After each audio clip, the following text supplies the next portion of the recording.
Modo conversación. Es la entrevista en www.copano.news por La Clave.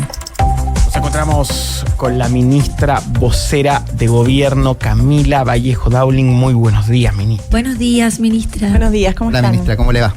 Todo bien, felices de tenerla. Sí, para nosotros es un honor y además como hemos hecho la cobertura de la agenda de desinformación, nosotros lo hemos dicho, absolutamente de acuerdo con la idea y hemos visto cómo quienes tienen perspectiva, que son distintas. Ellos no logran dar con un buen argumento.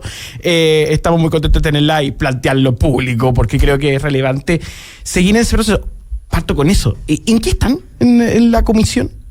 Bueno, están ya trabajando, ¿no? Han tenido sesiones donde se han puesto de acuerdo, por ejemplo, en cómo va a estructurarse el primer informe, cómo van a trabajar en eso. Es lo que me ha comunicado más la ministra de Ciencia, que yo no participo en esa comisión, ella sí lo preside, aunque no incide en los contenidos, pero presta la infraestructura, el Ministerio de Ciencia, para que se reúnan estos expertos y expertas, que además todos tienen una relación directa con este tema, o sea, porque han investigado, porque han estado publicando sus investigaciones sobre el tema de la desinformación en general o en plataformas digitales, o porque tienen tema y trabajo y desarrollo asociado al tema del derecho a la comunicación, etcétera. Y por lo pronto, como les decía, se han puesto de acuerdo en los marcos del trabajo, en cómo van a estructurar el primer informe. El primer informe debería entregarse a fines de agosto, que es básicamente un informe de diagnóstico, o como le hemos dicho, el estado del arte del fenómeno de la desinformación en el mundo y en Chile, en las plataformas digitales. Y por lo tanto eso va a ser un primer insumo muy interesante para el debate, cómo ellos ven este tema, que no es fácil, que es complejo, que genera obviamente harto debate, además bien cruzado sobre aquello, pero es interesante que tengamos eso porque nos va a permitir abrir una discusión más nacional. O sea, esto se ha ido debatiendo en seminarios, en la academia, etcétera, pero no hemos tenido la oportunidad de discutirlo como un problema más nacional, ¿no? Como un fenómeno que deberíamos empezar a abordar, porque además varios países del mundo lo están haciendo. En ese sentido, miembros de la OCDE y de Naciones Unidas han manifestado su atención y deseo de que la comisión llegue a buen puerto, y es importante también el debate de la opinión pública y la opinión publicada, que parece ser que discrepan en muchos casos. Sí, pero ahí hay un punto, ministra, porque como yo entiendo, y a mí me parece, y queda claro que la comisión lo que hace es entregar recomendaciones, que también para la inserción del gobierno también en la OCDE y todo el debate de la fake news, la desinformación y no sé cómo traducir esto, la misinformation, que es la información... Desinformation, misinformation. Claro, que es la información errada, sin intención, pero de alguna forma también está errada. ¿Cómo la prensa, que siente que de alguna forma es un atentado, alguna especie de ataque a la libertad de expresión, cómo los medios de comunicación, la prensa, el gobierno le podría decir que no quiere intervenir en sus líneas editoriales, que no busca censurarlos? ¿Cómo les podría hablar usted, por ejemplo, también pensando en lo que dijo el periodista Santiago Pavlovich, también en la comisión, en el Congreso? Yo entiendo que siempre en estos debates pueden haber aprensiones, miedos, etcétera, pero esto es una comisión que asesora, es una comisión que simplemente va a entregar insumos para el debate público. No es una instancia que genere proyectos de ley o que imponga medidas, porque no tiene jurídicamente ninguna posibilidad de hacerlo en nuestro ordenamiento institucional. Como toda comisión asesora, simplemente asesora. Los gobiernos de distinto color político buscan permanentemente asesorías, como los parlamentarios o las personas jurídicas que para tener opinión o para hacer propuestas a veces también se insuman de estudios, etcétera. No, y es importante que Lo segundo es que yo creo que en esto la prensa y los medios de comunicación también tienen una oportunidad de entrar a esta discusión, porque en general lo que viene sucediendo es que la deslegitimación o el descrédito como a los medios tradicionales han sido usados para instalar desinformación a través de las redes sociales, porque la gente dice: yo no veo prensa, no veo la televisión, prefiero informarme, no sé, en TikTok. Y ahí no hay ningún tipo de regulación, no hay capacidad a veces por la falta de alfabetización digital de las personas para poder discernir lo que es real de lo que no lo es, de lo que es una opinión, de lo que es un hecho. Porque la opinión, bueno, es libre, uno tiene libertad de opinar, de decir lo que crea, pero a veces la gente cree que en esas opiniones están los hechos verídicos y no necesariamente. Es que esa es una pregunta, ministra, si me permite. Entonces, creo que esto es un tema que yo, por lo menos, para cerrar en esta intervención, no tengo como toda la respuesta de cómo abordarlo. Sé que es un problema global. Somos como país miembros de la OCDE que está buscando que los países tomen medidas sobre esto, y lo que nos parece más responsable es que vayamos a la ciencia, al mundo que trabaja en esto, que tiene capacidad de entregar insumos basados en la evidencia para empezar a discutir política pública con más responsabilidad, ¿no? Y no simplemente en función de lo que creemos, en lo que no que creemos, o lo que son nuestras propias certezas, o lo que son nuestros miedos, sino que tengamos insumos desde la evidencia. Claro, hay todo un tema de alfabetización digital también que va de plano con la educación, pero la pregunta que quiero hacerle también para la gente que no entiende mucho la comisión y se generan estas como perspectivas de lo que es y lo que no es. En las que hay que tener en cuenta, y ahí es donde yo considero importante este debate, se cruzan intereses económicos y asuntos cruzados que no existen en ningún mercado de medios serio en el mundo. Claro. Bueno, el negocio de las plataformas digitales es un negocio importante, y eso tenemos que tenerlo siempre presente, ¿no? Una cosa es que nosotros podamos ser usuarios de redes sociales, de las distintas formas y nuevas formas, pero detrás de eso no hay una pyme.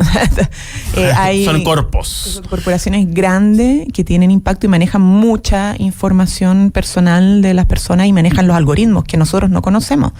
Vivimos a veces en burbuja y nos autoconvencemos de nuestras propias ideas porque nos llega información asociada a nuestra estructura de creencia, y a veces no somos capaces de romper eso y ver más allá porque el algoritmo no lo conocemos, porque no tenemos capacidad de decidir si salir o no del algoritmo también. Y esos son temas que son interesantes de discutir, ¿no? Sí, para cerrar el tema de la comisión, de estos nuevos expertos que ya están trabajando y sesionando, ¿por qué cree usted que tanto en la prensa como en parte de la opinión pública ha generado tanto escozor esta iniciativa del gobierno, de la CGGOV y el Ministerio de Ciencia? Yo creo que tenemos todo el tiempo en el debate público sectores que son más propensos a conservar el statu quo de las cosas en vez de decidirse a enfrentar ciertos problemas, ¿no? Y tiende a ser un poco tabú, como que se quiere censurar este debate. Es como muy contradictorio, ¿no? Es como que se acusa posibilidades de censura, pero al mismo tiempo se quiere eliminar una comisión asesora que lo único que busca es entregar aportes para hablar sobre esto. Y yo creo que es un tema difícil, es un tema complejo. No tengo todas las respuestas, obviamente, y creo que lo que sí corresponde como gobierno y nos corresponde hacer es que frente a un fenómeno que está señalado tanto por la UNESCO como por la OCDE, por la Unión Europea, como un problema que amenaza a las democracias, como gobierno tenemos que al menos ser decididos a enfrentar este problema y no darle la espalda, o no simplemente decir, no, mira, es complejo, por lo tanto no lo vamos a enfrentar. No, creemos que los problemas se enfrentan con decisión, y el camino más responsable para nosotros es primero tener esta asesoría de expertos y expertas. 2 informes entregan, ¿no? El primer informe, claro, son 2 informes. ¿Cuándo sale el primero? A fines de agosto, sobre el diagnóstico y como la aproximación al fenómeno de la desinformación en plataformas digitales en Chile y en el mundo. Y luego entraría el último informe a fines de noviembre, si no me equivoco, que es sobre recomendaciones. Recomendaciones en 2 áreas, en tanto alfabetización digital, que puede ser, bueno, yo no puedo adelantar porque es hacer política ficción, pero puede ir sobre tanto la educación formal, la alfabetización digital, o una cultura más de la alfabetización digital más general, no sé. Y además de recomendaciones o sugerencias de políticas públicas de regulación a plataformas digitales para esto. Y ahí está probablemente la discusión más como compleja, probablemente porque la UNESCO, por ejemplo, en su último conferencia o congreso, encuentro mundial que se hizo en febrero sobre justamente esto, sobre regulación en plataformas digitales para enfrentar la desinformación, sacó una serie de conclusiones que hoy día están siendo sometidas a consulta por distintos países, y ahí hay consensos y cosas que todavía no son consensos, ¿no? No hay consenso, por ejemplo, suficiente en torno a los temas de los contenidos, que no son limitaciones, sino que no me acuerdo la frase exacta, pero como una cierta regulación de frecuencias, etcétera, o por ejemplo la exigencia que tiende sí a ser consenso de informes o reportes de las mismas plataformas sobre análisis de riesgo en materia de posibles vulneraciones a derechos fundamentales. El tema de los algoritmos también tiende a ser mayor consenso, etcétera. No hay consenso tanto, por ejemplo, en lo que significa exactamente el alcance de una plataforma digital. En el sentido de que es un medio, es una... Claro, ¿cómo lo ahí, regulamos? Porque un tuit califica de información periodística regulable bajo los preceptos de editoriales. ¿O? Claro, entonces empieza ese tipo de discusión que es súper interesante, y eso está en el debate hoy día internacional. En fin, creo que esto puede ser un aporte, un insumo que desde Chile tengamos como una elaboración, que no va a ser la única, porque el Congreso, si quiere hacer una instancia, un seminario, lo puede hacer, si las universidades lo quieren hacer, perfecto. O sea, como que esto es solo un insumo más que nosotros queremos entregar como ejecutivo de un organismo que además es una comisión asesora no gubernamental, en el fondo, porque los asesores no son de gobierno, son académicos, entidades externas. Así que esperamos que nutra este debate, que es complejo, pero bueno, a mí... De todas maneras. Interesante. A lo menos nadie puede negar que no es interesante. Sí, claro. Hay que conversarlo. Ministra, me voy a algunas cifras, algunos resultados de la encuesta CEP, particularmente uno que nos llama mucho la atención, que es que mucha gente está prefiriendo orden y autoridad por sobre democracia. Específicamente, el 54% de los encuestados considera que la democracia es preferible a cualquier otra forma de gobierno. ¿Cómo lo reciben ustedes? O sea, primero yo valoraría que la mayoría valora la democracia. Creo que en momentos de creciente populismo ultraderechista, donde reaparecen como discursos de odio, de negación del distinto o de justificación, como en Chile, algunos discursos recientes de un golpe de Estado, que es un ejemplo más radical de la ruptura del pacto social y de las instituciones democráticas a través de un bombardeo de las instituciones más importantes, que es la moneda, para exterminar a un gobierno y su proyecto. Creo que eso no es menor, ¿no? Que exista en nuestro país una mayoría que valora la democracia por sobre otros regímenes.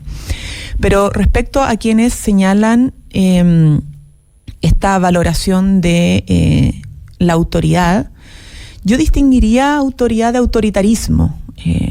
Como a mí me parece bien el respeto a las autoridades y el sentido de autoridad. Y la autoridad se construye en función también de la legitimidad, ¿no? Uno cae, o las instituciones o los gobiernos caen en el autoritarismo cuando ven la necesidad de imponer sin legitimidad medidas.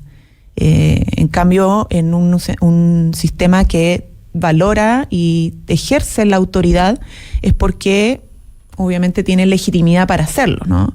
Y justamente el problema de nuestras instituciones muchas veces es que hay mucho descrédito por las instituciones o por los partidos o por los representantes, y eso es complejo, ¿no? Eso da poca legitimidad al ejercicio de la autoridad. Entonces, una de las tareas es recuperar legitimidad.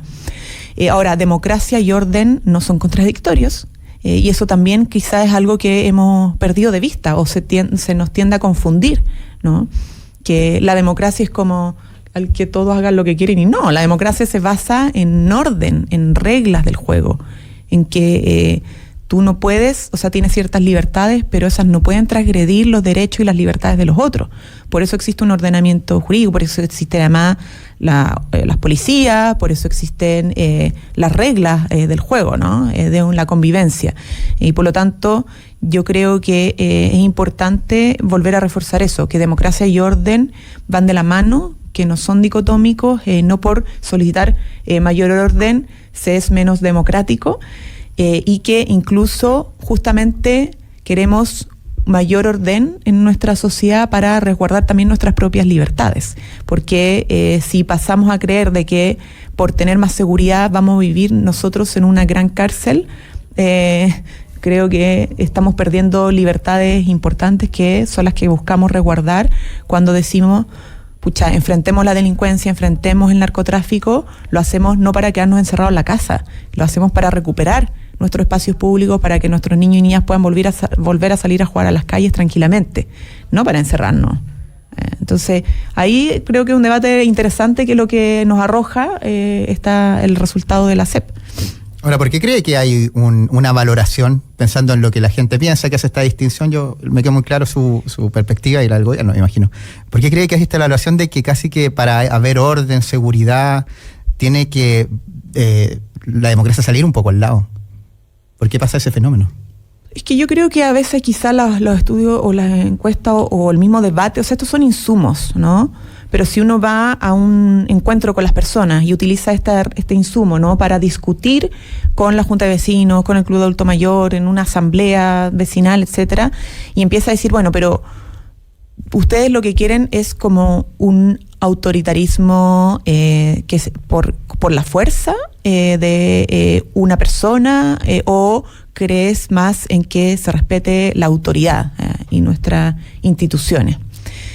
Entonces, ahí yo creo que la percepción ciudadana te puede ir arrojando resultados probablemente más precisos de lo que arroja esto, ¿no? Entonces, yo creo que las encuestas en general son insumos, son fotografías, algunas que tienen mejor metodología que otras, pero, insisto, son insumos para el debate más que verdades absolutas, ¿no? Y hoy día ese insumo nos permite generar una discusión más compleja, más rica a nivel político y a nivel social, ¿no?, para preguntarnos qué es lo que queremos como país.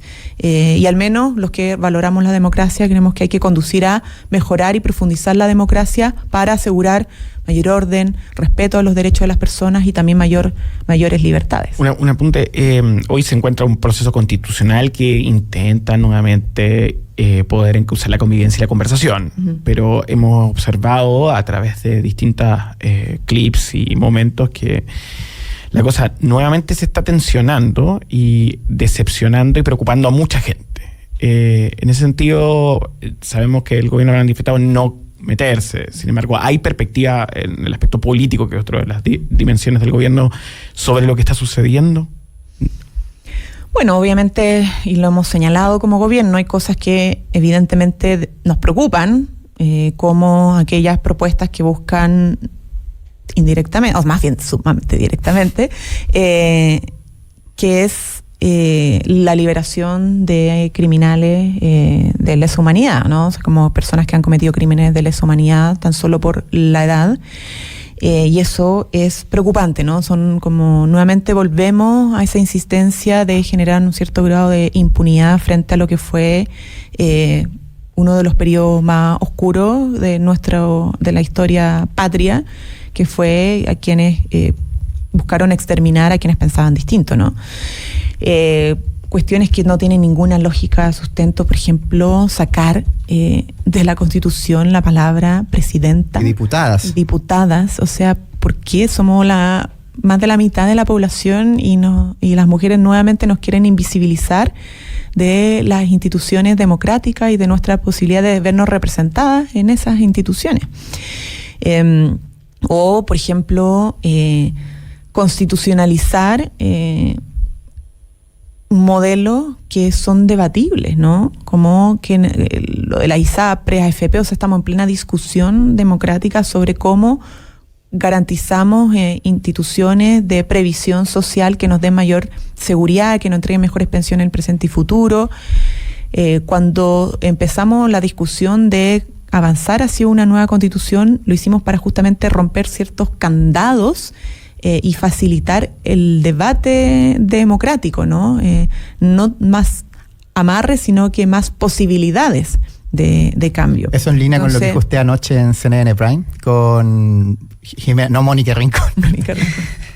Perdón, me confundí un poco. Que la ultraderecha tienden a tener menos valorización de las instituciones democráticas. Eso también en punto de vista del alza que ha tenido republicanos como partido, siendo como... La mayoría no adhiere a ninguno, pero el que más adhiere a republicanos con un 10%, crecieron 8 puntos. Y en la línea también con lo que usted habla sobre lo que pasa en el Consejo Constitucional. ¿Cómo defendemos la democracia, los valores de convivencia, los derechos sociales mínimos y al mismo tiempo resguardar la seguridad, preocupándose también por esta poca valoración que hay de esto que usted estaba hablando, de derechos ya ganados que podemos llegar a perder? Bueno, yo creo, es que el presidente ha sido muy claro siempre en esto, ¿no? Cuando la democracia tiene problemas y enfrenta problemas porque hay necesidades sociales, porque, en fin, hay tantos desafíos que enfrentar, esos problemas de la democracia tienen que siempre solucionarse con más democracia y nunca con menos. Eso es un recordatorio que tenemos que hacerlo siempre, porque la ausencia de democracia o la ruptura de democracia, al final, la pagan los ciudadanos y ciudadanas. Termina pagándose con vidas, termina pagándose con términos de la libertad de expresión, se paga con censuras, se pagan con la dignidad humana. Y eso es complejo, ¿no? Y por eso es tan clave justamente en este año donde conmemoramos los 50 años de el golpe y de el inicio de la dictadura civil y militar. Lo hacemos justamente pensando en cómo, a propósito del ejercicio de la memoria y de entender lo que ha sucedido y de conocer lo que ha vivido nuestro país, discutimos cómo también garantizamos que no se repita, porque las consecuencias de eso son brutales y todavía nos dejan heridas, ¿no? Que no hemos sido capaces de sanar y que probablemente nunca terminen de sanarse completamente. Entonces, a veces perdemos de vista lo que significa perder la democracia y perder el resguardo de nuestros derechos fundamentales porque creemos que no se puede avanzar en mayor seguridad u orden debido a que existe democracia. Y esa es una supuesta contradicción que no tiene ningún sustento, ¿no? En absolutamente nada. Es una idea que se ha ido construyendo hace mucho tiempo, que probablemente, claro, detrás de eso existe el interés de sectores simplemente que quieren imponer lógicas de autoritarismo, ¿no? O ideas de proyecto de país que no necesariamente van a incluir y a beneficiar a todos, sino que solo un sector. Ministra, vuelvo con las cifras, esta vez con una bastante positiva respecto a la CACEN, en donde se mencionó que la pobreza bajó en un 6%, este es el mínimo histórico. Específicamente la pobreza multidimensional se redujo a nivel nacional de un 20,7% en 2017 a un 17,8% en 2022. Y en ese sentido, preguntarle cuánto de eso es atribuible al gobierno anterior, al de Sebastián Piñera. Bueno, efectivamente nosotros tenemos una baja importante, una buena noticia para el país, porque después del aumento de las cifras del 2020 a propósito de la pandemia, tuvimos un aumento de la pobreza por ingreso y la pobreza extrema preocupante, ¿no? Y algunos decían que este aumento iba a seguir su curso, ¿no? Que este año íbamos a ver un aumento de la pobreza por ingreso, que íbamos a ver un aumento de la pobreza multidimensional y que íbamos a ver un aumento de la pobreza extrema. Eso era el pronóstico. Sin embargo, todo lo contrario, no solo bajamos las cifras del 2020, sino que también logramos recuperar la tendencia respecto al 2017 y además bajar algunas cifras, ¿no? Entonces,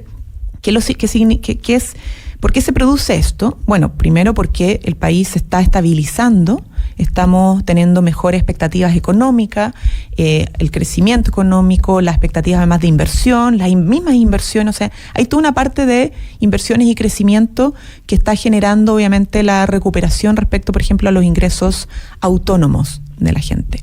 Y luego hay una política de subsidios y transferencias directas que está teniendo resultados que abarca el 2021 y el 2022, ¿ya? Es decir que tiene que ver con los acuerdos que obtuvimos del último año del gobierno anterior en el Congreso en materia de IFE laboral, subsidio, y que se complementa y refuerza con varias de las políticas que implementamos el 2020. La extensión del mismo IFE laboral, el aumento del bono invierno, todo el plan Chile Apoya, el copago cero, la aprobación del salario mínimo, ¿no? Entonces, y todos los subsidios, ¿no? Que además muchos se automatizaron para la población a propósito de las modificaciones en lo que se hizo por parte del Ministerio de Desarrollo Social. Entonces, esos tienen resultados, si uno ve gran parte de la explicación de la disminución de la pobreza extrema en los sectores, los primeros deciles, particularmente el primer decil, tiene que ver con este respaldo de la política pública y del Estado a los sectores más vulnerables. Estamos en vivo con la ministra de Gobierno, Carolina Vallejo. Por favor. No, da la pregunta. No, por favor. Termina la idea. No, yo digo que igual no podemos conformarnos con esto, porque la desigualdad sigue presente, porque tarea de todo gobierno y particularmente nuestro es seguir enfrentando la pobreza multidimensional, la pobreza extrema y la pobreza por ingreso y la desigual distribución de la riqueza. Entonces, es importante lo que se va a hacer el día de hoy con este encuentro interministerial para ir viendo qué mecanismos y qué herramientas seguimos profundizando por parte de los distintos ministerios sectoriales para seguir enfrentando esta pobreza, aunque ha disminuido, nos alegramos, pero no nos podemos conformar. Y en segundo lugar, la desigual distribución de la riqueza, porque el gráfico sigue siendo muy clarificador y por eso es tan importante también discusiones como el pacto fiscal. Yo creo que no podemos perder de vista que en Chile los que tienen más tienen que pagar más impuestos. Si queremos aumentar la PGU nos va a permitir que cientos de miles de pensionados salgan de la línea de la pobreza, la superen. Entonces, si queremos seguir tomando medidas para enfrentar la pobreza con una justa distribución de la riqueza en nuestro país, pacto fiscal y reforma de pensiones son una solución concreta para aquello. Para ir cerrando, y a propósito de todos los debates que han ido apareciendo en la última semana, bueno, estuvo el presidente en cumbre y fue entrevistado por la BBC, donde citaron a Andrés Velasco. No sabía que Andrés Velasco, Sebastián, lo conocían tanto. Parece que influyente. Parece que hay un teléfono. Pero le preguntaron y lo citaron, y el presidente fue en primera, de alguna manera, para algunos, para otros. Bueno, hay ahí puntos de vista sobre el tema del capitalismo y el estado de bienestar. Fue frase de polera, digamos, la que lanzó nuestro mandatario. Porque una parte de él todavía quería superar el capitalismo. Eso dijo en la BBC. Claro. Y usted habló del estado de bienestar. Es que ahí está el tema. O sea, es evidente que toda persona que viene de una matriz de izquierda ha reflexionado permanentemente o mucho tiempo sobre cómo superamos ese sistema que tiene fallas, ¿no? Y se piensa en alternativas para el siglo XXI, ¿no? Ahora, lo que yo refuerzo a partir de esto, y en nombre del gobierno, es el proyecto que hemos acordado a través de este programa de gobierno, ¿no? Que tiene que ver con cómo vamos construyendo las bases de un estado de bienestar que en Chile no ha existido. O sea, como que estamos bien tarde respecto a los países desarrollados para alcanzar un estado social de derechos que entregue protección, seguridad, que se haga cargo de temas que hoy día las personas demandan que se resuelvan, y de alguna manera este proyecto, que no se resuelve obviamente en un periodo de gobierno, en un programa de gobierno, pero que puede contribuir a generar estas bases de estado de bienestar. Estado de bienestar es sistema de cuidado, es seguridad social, no es mejor salud pública. Derecho social en general. Sí, es estado de bienestar, es protección, seguridad, cuidado, ¿no? Y también desarrollo. Y es básicamente hacernos cargo de una fase extrema del capitalismo en Chile, que es el neoliberalismo, ¿no? Una pregunta muy breve. Ya, superar el capitalismo parece una tarea titánica que no se ha logrado, pero el neoliberalismo, que es la fase extrema, es una conversación, una línea del gobierno, superar el neoliberalismo, no el capitalismo. Absolutamente, y la propuesta de Estado de Bienestar se basa en aquello, porque no todo lo puede regular el mercado. De hecho, permanentemente se le pide al Estado establecer regulaciones porque en el mercado no se autorregula siempre, la verdad. Y por eso se exige las políticas públicas. Bueno, por eso hasta la gente que cree y tiene una ideología más de derecha o derecha radical y llega a la política pública para establecer políticas de Estado, ¿no? Incluso solicitar que el Estado se haga cargo de temas que el mercado no lo logra hacer. O sea, eso no quiere decir que el mercado existe, pero requiere ciertas regulaciones, ¿no? Cuando la gente se siente desprotegida en materia de salud, se recurre a la política pública, que el Estado tenga respuesta. Hoy día, por ejemplo, estamos discutiendo sobre la crisis de las ISAPRES.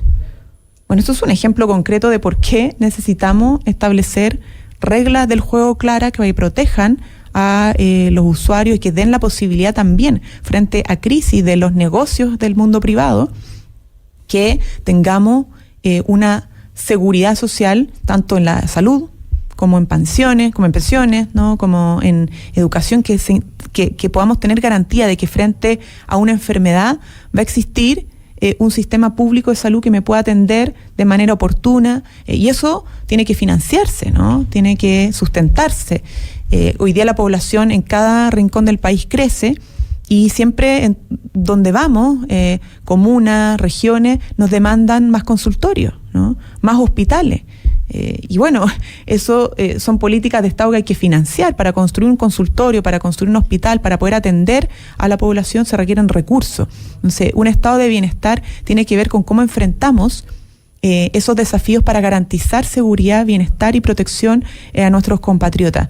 Y no siempre la respuesta, no digo que no esté, pero nuestra mirada sobre esto es que no siempre la respuesta tenemos que dejarla recaer en el mundo privado. El mundo privado es un colaborador, es un actor necesario para la estrategia del litio, por ejemplo. Bienvenidos los inversionistas privados, pero también el Estado define estratégicamente el desarrollo de la política del litio de la mano del privado, pero es un actor clave. Entonces, eso es lo que nosotros, en nuestra mirada, ¿no? Tenemos que ser capaces de construir sistemas más mixtos y no solo basados en el mercado y el actor privado, ¿no? Sino que donde el Estado tiene que jugar un rol clave. Para nosotros la comunidad, además, porque aquí se me olvida también, hay mucho, en el mundo privado están las empresas, pequeñas, micro, medianas, y también están las cooperativas. Y el cooperativismo también es un actor clave, por ejemplo, en el desarrollo de nuestra economía. Hemos tenido el honor de tener a la ministra vocera Camila Vallejo y escucharla. Es una cosa que no muchas veces se puede hacer en esta cultura de clip, polarización y destruyó tal político que se viraliza. Poder escucharla es un honor y poder desarrollar ideas. Ustedes son libres también de poder conversarlas con nosotros en nuestras redes sociales. Estamos muy contentos de estar en nuestra edición 100 y seguimos adelante. Gracias a todos y a todas y gracias, ministra. Gracias, ministra. Muchas gracias a ustedes por la invitación.